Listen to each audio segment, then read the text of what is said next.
আসসালামু আলাইকুম everyone, welcome back to my channel আখি কুকস অ্যান্ড ক্রাফটস। আজকের পর্বে আমি শেয়ার করব কিভাবে ডাবল কুশি করতে হয়। এর আগের পর্বে আমি দেখিয়েছি কিভাবে চেইন করতে হয়। এই ভিডিওটি সম্পূর্ণ নতুনদের জন্য। দেখুন, একটি চেইনের উপরে কিভাবে ডাবল কুশি দিতে হয় এটি আমি শেয়ার করব। এজন্য আমি 9 তারের সুতা নিয়েছি এবং 1.6 mm হুক নিয়েছি। সুতার মাপ অনুযায়ী হুক নিতে হবে। প্রথমে আমি চেইন করে নেব। এরকম সহজভাবে শিখার জন্য এবং নতুন নতুন ভিডিও পাওয়ার জন্য আমার চ্যানেলটি সাবস্ক্রাইব করে রাখবেন। দেখুন, প্রথমে আমি স্লিপ নট দিয়ে নেব। এখানে আমি চেইন করে নেব।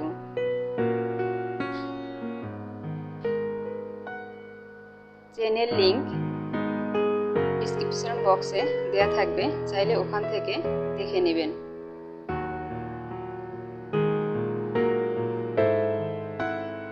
দেখুন, এখানে আমি 1 2 দুটি চেইনের ঘর স্কিপ করে 3 নাম্বার ঘরে আমি ডাবল কুশি দিয়ে নেব। দেখুন, হুকের ভিতরে 3টি লুপ। এখানে আমি দুটি লুপের ভিতর দিয়ে আমি হুক টেনে নেব।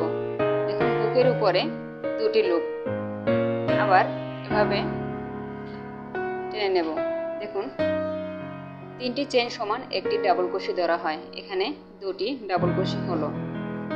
আবার পরবর্তী ঘরে একইভাবে আমি ডাবল কুশি দিয়ে নেব। হুকের ভিতরে 3টি লুপ, 2টি লুপ থেকে হুক বের করে নেব। হুকের উপরে এখন 2টি লুপ। এভাবে করে দেখুন 3টি ডাবল কুশি হলো।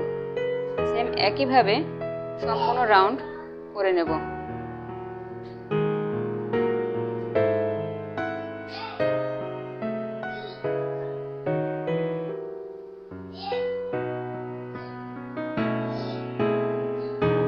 আমার ভিডিওটি যদি ভালো লাগে অবশ্যই চ্যানেলটি সাবস্ক্রাইব করে আমার পাশে থাকবেন।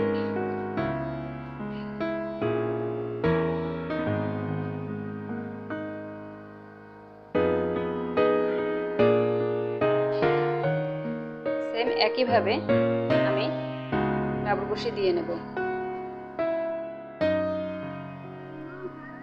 দেখুন, আমি শেষ পর্যন্ত ডাবল কুশি দিয়ে নিয়েছি।